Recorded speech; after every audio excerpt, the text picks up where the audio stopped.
Hello, welcome back to the YouTube channel. I am Nick from Australia. Welcome back to another best 1 to 17 video, where today we're going to be doing the Manly Warringah Seagulls best 1 to 17 for season 2022. I've already done a few teams so far, and yeah, today's going to be Manly. So if you guys are new to this channel though, before I get into it, make sure you go ahead and like this video. Subscribe to the channel if you're new around here as well. It's much appreciated. And comment your thoughts. Do you agree with my Manly 1 to 17? This is what I think would be their best team. But yeah, it's going to be interesting to see what you guys think. There's a lot of Manly supporters that watch this channel, and I think some of them will be very interested to see who I have in their best 1 to 17 for season 2022. But without further ado, let's get into it. So this is just my opinion. If I was the head coach of Manly, if I was in Des Hazard's position, this would be my best 1 to 17 for the Manly Seagulls for 2022. Fullback, Tom Trbojevic. On the wings, Jason Saab and Ruben Garrick. In the centres, Morgan Harper and Dylan Walker. 5'8", Kieran Foran. Halfback and captain, Daly Cherry-Evans. The front row is Tanela Paseka and Martin Tapau. Hooker is Lachlan Croker. The second row is Hamoli Olakawatu and Josh Schuster. The lock is Jake Trbojevic. And on the bench, Kyle Lawton, Josh Alluway, Ethan Bullymore, and Sean Kepley. And the 18th man is Brad Parker.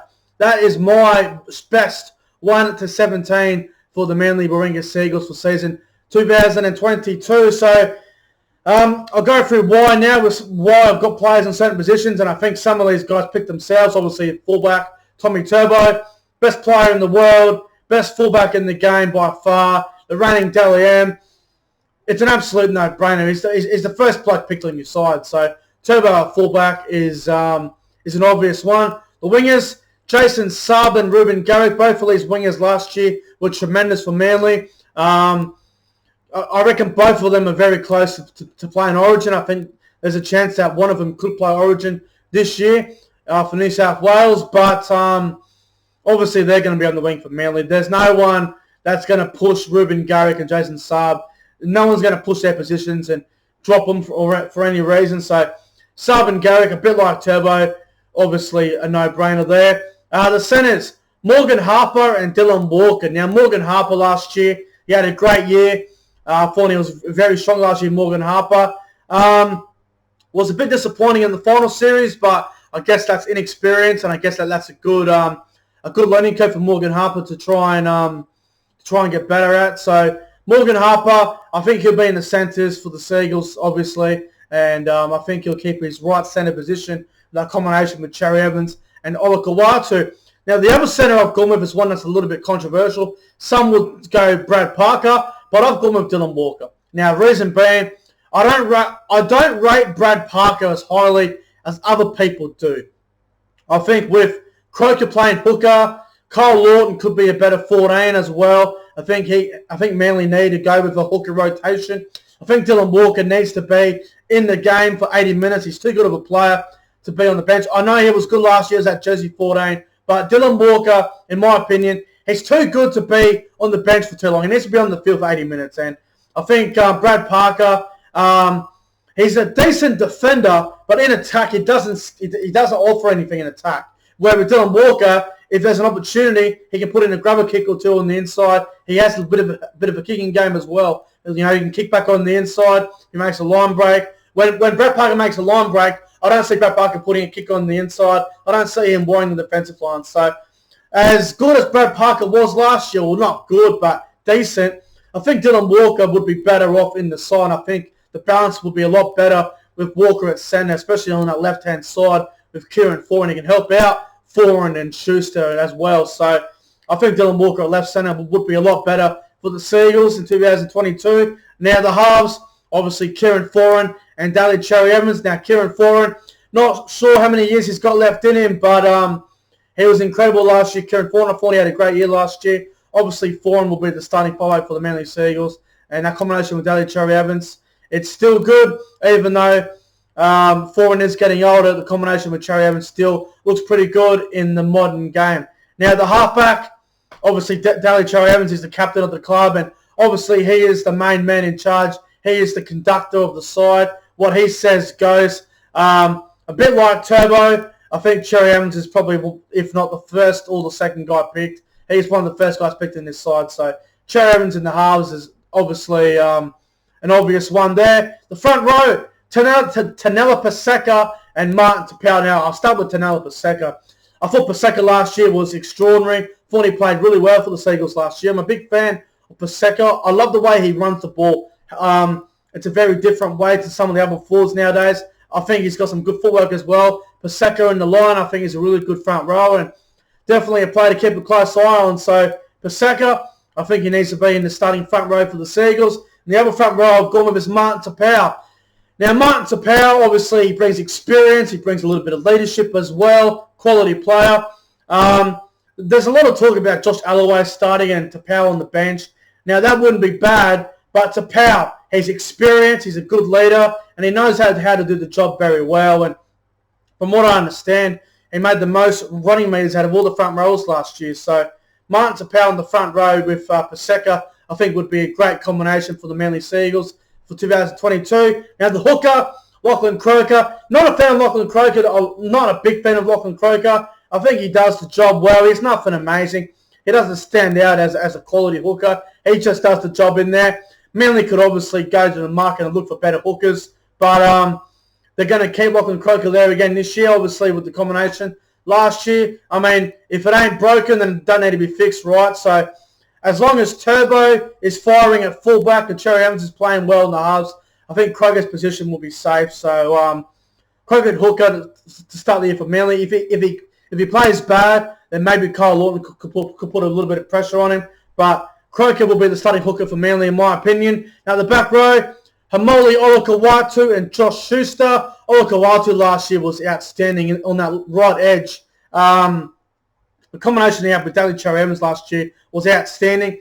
I think Olakau'atu is the future of the Seagulls back row. I'm really looking forward to seeing the development of Olakau'atu. I think he's a gun. I think he's in for another big year. And after what he did last year, Olakau'atu will definitely be starting for Manly. So Olakau'atu is in the back row, along with Josh Schuster. Now, when Josh Schuster first went to the back row, I had a lot of question marks about it, if it was going to work, and over time it has worked. I thought Schuster last year, at the start of the year, he started off the year really well in the back row. Then he got a little bit complacent, I thought, at the back end of last year. It's now up to Josh Schuster whether he can find that consistency to be a damaging back rower. He's got that ball-playing ability, a bit like a Wade Graham. I'm not comparing him to Wade Graham. I'm just saying his ball-playing ability is a bit similar to how Wade Graham plays. So Schuster is a gun, man, and obviously he'll be in the back row with Olakau'atu. The lock, Jake Trbojevic. Now, Jake Trbojevic, I thought he had a very okay-ish year last year. I don't think Jake Trbojevic last year had a phenomenal year. I don't think he had a terrible year. I think last year he was probably a 6 out of 10 at best for mine. Now, with Jake Trbojevic, he's a great defender, don't get me wrong, but he needs to do more in attack. Obviously, Tommy Turbo does all the attack for the Seagulls. But I want to see Jake Trbojevic get deeper into the line with his ball playing. I don't want to see him used as a battering ram. I want to see him more in the line, ball playing, taking the line on, maybe a show and go here and there through the ruck, try and, get some of those front rows like Tapau and Paseka and all these guys for some gaps and create opportunities. And look, I think Jake's a great player, and I think he'll get better as the years go on. But I thought last year he was a little bit quiet for his standards, so we'll see how he goes this year. But he'll be starting lock for Manly. I'm a big fan of Jake Trbojevic. I think he's a weapon. Now the bench, jersey 14, I've gone with Kyle Lawton. I think Kyle Lawton coming off the bench is that jersey 14, playing a bit of hooker for Lachlan Croker when he gets a little bit tired, would be a good rotation for Manly. I don't want to see Lachlan Croker go out there and play 80 minutes. I just don't think he has enough impact on the game as an 80-minute hooker. That's why I think Kyle Lawton off the bench as that jersey 14 would be good for Manly. So Kyle Lawton's on my bench for the Seagulls. Along with the front row, I've gone with Josh Alloway on the bench as well. Josh Alloway, unfortunately, the first ever NRL player to contract the virus. Obviously, that was a while ago now, but I thought I'd just mention that because that's one thing that he's the first ever NRL player to get COVID, which is crazy, and that's something that I probably would go with the rest of his career. The first NRL player to ever get COVID. But he's a great player, Josh Alloway. I really like the kid. I think he's only going to get better. Obviously, he was meant to have a boxing match with Paul Gallen, but that didn't work out. But Josh Alloway as an NRL player, I think he's a solid player. I know last year he started in the front row a little bit, but I think Josh Alloway would be better coming off the bench for Manly. I think that combination, the rotation, would be better for the Seagulls. So I think Josh Alloway on the bench would be better for Manly, along with the big off-season recruit from them, from the Broncos, Ethan Bullymore. Now, Ethan Bullymore is more of a bench prop. I think going to Manly, playing under Des Hasler, learning off the likes of Tapau and Jake Trbojevic and all these sort of players, I think it'll really improve Ethan Bullymore's game. I think off the bench, he'll bring a lot of impact to the Seagulls. So I think Bullymore will be on the bench with Alloway and Lawton. And the final player I got for the bench is Sean Kepley. Now, I wanted to go with Tafel Sipley, but I just feel Sean Kepley is a bit more versatile. I don't think Tafel Sipley can play in the back row, but Sean Kepley, he played in the back row a little bit last year. He's obviously a big front row. He's a tall guy, and I thought he was good last year, Sean Kepley. I thought he had a really, really strong year last year, Sean Kepley. So he is on my bench, and I'm keen to see how he goes this year as well. An 18th man, I've gone with Brad Parker. I think most of the 18th man players this year are going to be either they're going to be halves or they're going to be backs. I don't think you're going to see many forwards as 18th man. I think Brad Parker as 18th man for the Manly Seagulls would be a good thing. If someone gets a concussion 2 or 3 times in a game and Manly need an outside back, then Brad Parker can come in there and be the 18th man. But overall, I think it's a very strong Manly side. I think this team can be very good this year.